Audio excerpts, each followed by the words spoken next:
Incorrect ढूंढना है हमें, करेक्ट नहीं ढूंढना है, हमें देखना है कि पहले हमें ढूंढना क्या है, हमें इनकरेक्ट स्टेटमेंट बताना है।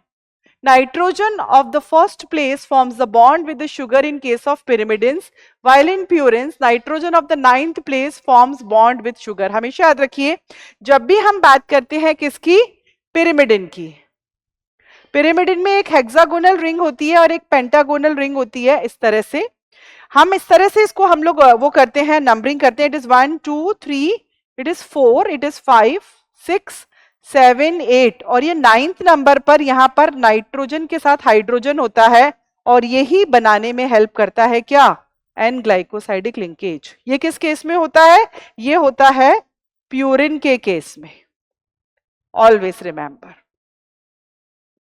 ठीक है टीचर्स, अब हम बात करते हैं कि pyrimidine के केस में क्या होता है टीचर्स। राइट है वो फर्स्ट स्टेटमेंट, बिल्कुल राइट है।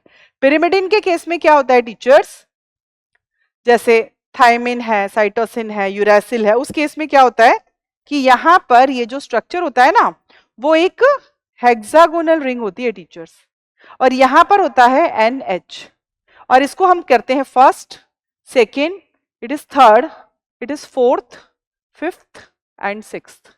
तो यहां पर ये जो है इस तरह से ये एन ग्लाइकोसाइडिक लिंकेज के लिए काम में आता है, नो डाउट इन दिस। तो आपको ये बिल्कुल फर्स्ट पॉइंट सही लगना चाहिए कि अगर प्यूरिन होगा तो 9th, और अगर pyrimidine होगा तो फिर कौन सा वाला होगा, pyrimidine वाले केस में होगा कौन सा, फर्स्ट वाला। ठीक है ना, so I think it will be clear to you all. Next, nitrogenous base forms bond with the third carbon of pentose sugar. No, not at all. यहां पर थर्ड कार्बन की जगह क्या होना चाहिए था टीचर्स, फर्स्ट कार्बन होना चाहिए था। तो ये स्टेटमेंट क्या हो गया, अभी रॉन्ग हो गया है। ठीक है, nitrogenous base together with pentose sugar forms a nucleoside. हमेशा याद रखिए नाइट्रोजनस बेस और पेंटोस शुगर मिलेंगे तो न्यूक्लियोसाइड बनेगा। ठीक है ना, phosphate forms ester bond with the fifth carbon on the sugar to form a complete nucleotide। जब भी हमें complete nucleotide बनाना होता है तो शुगर के फिफ्थ कार्बन पर क्या ऐड होता है, फॉस्फेट ग्रुप, और न्यूक्लियोटाइड बन जाता है। बिल्कुल सही बात है ये। तो इसके अंदर मतलब ये हुआ कि आंसर जो इसके अंदर रॉन्ग पाया जा रहा है वो है बी।